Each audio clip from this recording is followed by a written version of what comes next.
Hello, everybody. Good morning. And today I'm getting up real early and I'm going to correct one of the mistakes I made when I started growing fruit trees. And because I grow in a high density area and I don't have a lot of room, I want to make sure I'm doing things as efficient as possible. I also want to achieve my goals. Some people have a goal of just growing exotic fruit, just to say they grew exotic fruit. My goal is to get as much food as possible. And to do that, I need as much space as possible. So today I'm correcting one of the biggest mistakes that I've made. One of the trees I have that I thought was going to be in an area out of the way is actually becoming bigger than it needs to be, and it's taking up space in a possible premier spot. So today I'm going to take out my Jaboticaba. This is the Black Sabara Jaboticaba, and I'm going to put it in a pot. These trees, along with some other trees, do actually better in pots than they do in the ground. So I'm in the process of doing this. Check it out. Okay, so here is my Jaboticaba that's been in the ground for 5 to 6 years, I believe. And I started pulling out the root ball. And it's a nice size. And my initial goal was to have it here in front of the house and grow really big and beautiful in front of the house. But just through changing things over time, if I move that, it's going to open up a lot of space. And more importantly, this is going to grow better in a pot. Now, I normally would dig this up and sell it, but I'm keeping this because I want to have one in a pot. I saw how well it does in a pot, at least for now. And I've dug one up in the past, and it dug up quite well. It was this size, it dug up real easy. So pretty much as a root ball, just digging around there, and it's not deep, and the root's going to just pop right back up. Put that in a pot. Now, it likes good drainage, even though it likes water. So I'm putting in the pot some peat moss, pretty much all peat moss. And I'll pull this out. And what that's going to do is it's going to open up this whole area here.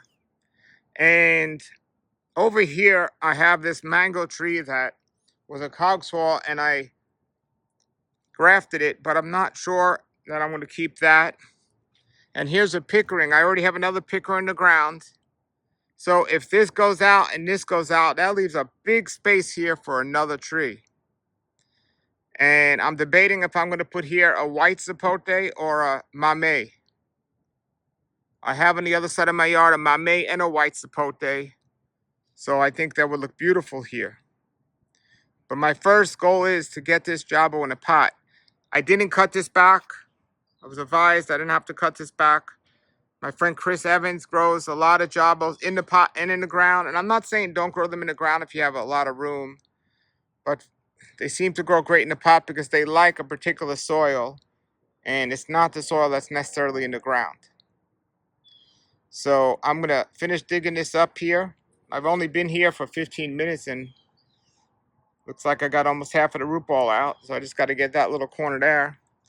And I'm going to open up this space. Now behind it, I have some miracle fruit trees that do fine in shade. So whatever I plant here, they will do fine over there. So I'll keep you updated on this. Okay, everybody. This is just about ready to come out. This is a nice jabo. And I got 2 pots. I'm not sure which one I'm going to put it in. I have a 25 and I have a 45. I would guess the 45 is what it's going to go in. And that is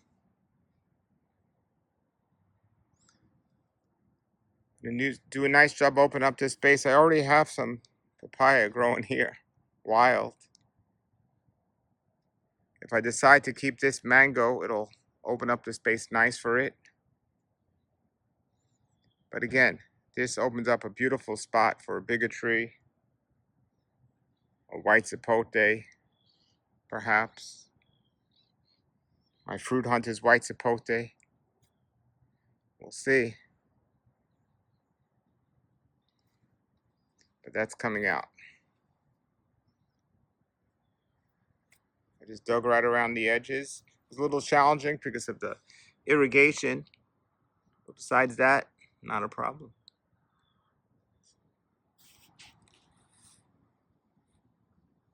Looks like there's actually some fruit developing on it, but not much.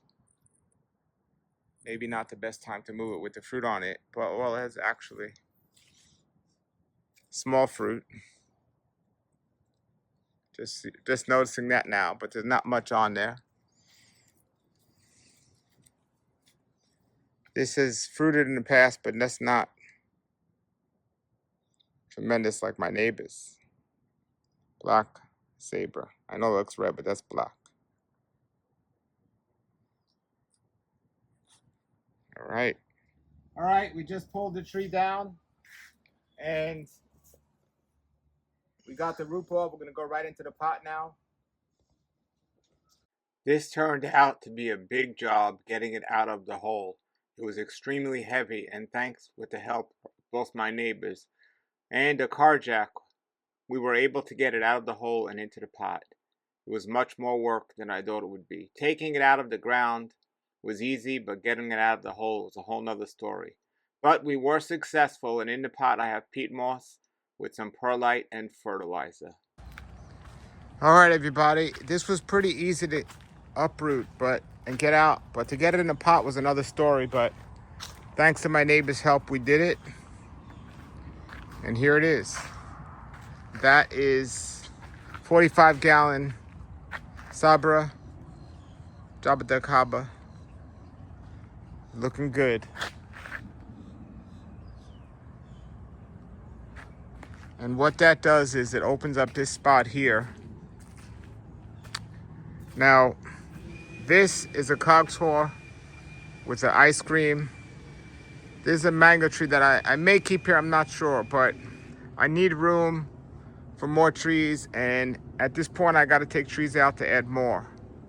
So if I take this out, I might put my Fruit Hunter's white sapote here, and that'll leave more than enough room for that. So that's what I'm leaning towards doing, but I'll keep you updated. But here's the spot. This tree has been in the ground here for maybe 7 years or longer, and it's kind of interesting to see it without it. And now maybe this miracle fruit will have room to grow. And this one has a bunch of fruit on it. I love miracle fruit. All right, everybody, that's the update here.